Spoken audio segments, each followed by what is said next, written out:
1 महीने, 2 महीने, 3 महीने में जो भी आप एग्जाम देने जा रहे हैं, विशेष रूप से आज का सेशन असिस्टेंट प्रोफेसर एग्जाम देने जा रहे हैं उन सभी बच्चों के लिए है। बहुत छोटा सा सेशन है, चर्चा करूंगा पहले मैं अपने अकॉर्डिंग, उसके बाद लास्ट में 5 मिनट आप लोगों के सवाल, आपकी जो क्यूरीज होंगी उनके मैं जवाब दूंगा। तब तक बड़े शांत होकर आराम से एक चीज को सुनिएगा।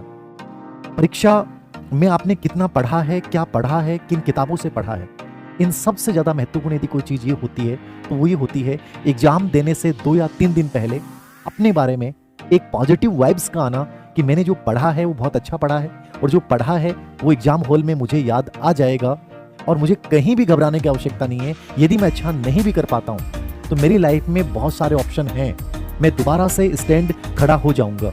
इस मानसिकता के साथ यदि तुम जाते हो तो कोई भी पेपर आपका खराब नहीं हो सकता। तुम अनावश्यक प्रेशर क्रिएट कर लेते हो कि मेरा पहला एग्जाम है, अब हो गया तो ये हो जाएगा, मेरी लाइफ में कुछ नहीं बचेगा। ये सब चीजें अपने जहन में रखना मतलब अपनी परफॉर्मेंस को खत्म कर देना है, क्योंकि गेम सबसे अधिक मैंने कहा कि पढ़ाई से ज्यादा अब जो होता है एग्जाम से 5 दिन पहले, 4 दिन पहले, 1 महीने पहले, उसमें होता है स्ट्रेस मैनेजमेंट। अब आपका स्ट्रेस मैनेजमेंट कोई और नहीं करेगा।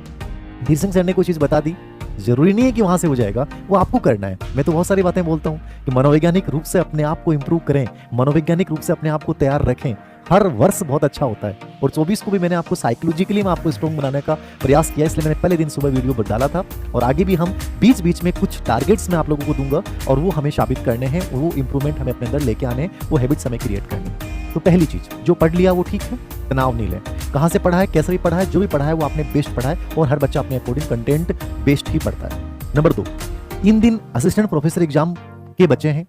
अब आपको क्या करना चाहिए और क्या नहीं करना चाहिए। वैसे आप सब मैच्योरिटी वाले बच्चे हैं, आपको सब पता है, आपने परीक्षाएं दे रखी हैं और आजकल के बच्चों को ही बताना थोड़ा सा अजीब सा लगता है, लेकिन फिर भी मैं कुछ चीजें आपको बताऊंगा जो आपके लिए बेहद उपयोगी साबित हो सकती हैं। नया कंटेंट आपको अभी नहीं देखना है, नई कोई किताब नहीं देखनी है। वो ये कहे कि ये चीज बहुत इंपॉर्टेंट है, एग्जाम का किसी को पता नहीं होता है क्या इंपॉर्टेंट है क्या नहीं है। कई बार पेपर इंपॉर्टेंट आ जाता है और कई बार ऐसी चीजें आ जाती है जिनका पता ही नहीं होता है। कुछ आइडियाज जरूर लगाए जाते हैं, वो आपको भी लगाने चाहिए और खुद ज्यादा लगाओगे ज्यादा बेटर रहेगा बजाय कि हमारे या किसी और यूट्यूबर के। तीसरी चीज, लास्ट टाइम में सबसे इंपॉर्टेंट चीज यदि होती है एग्जाम से 3 दिन या 4 दिन या 10 दिन पहले, वो होती है रिवीजन।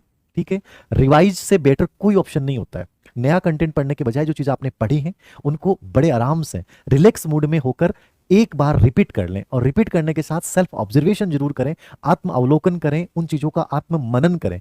मनन करने से वो चीजें लंबे समय तक याद रह जाती हैं। आंखें बंद करके आपने एक बार सरसरी तौर पे निकाल लिया है, उसके बाद आंखें बंद करके आप आराम से एक अलग जोन में बैठें। मैंने इसको बहुत प्रयोग किया है, आप भी इसे प्रयोग करें, बेहद फायदेमंद होगा। तो रिवीजन सबसे इंपॉर्टेंट चीज है।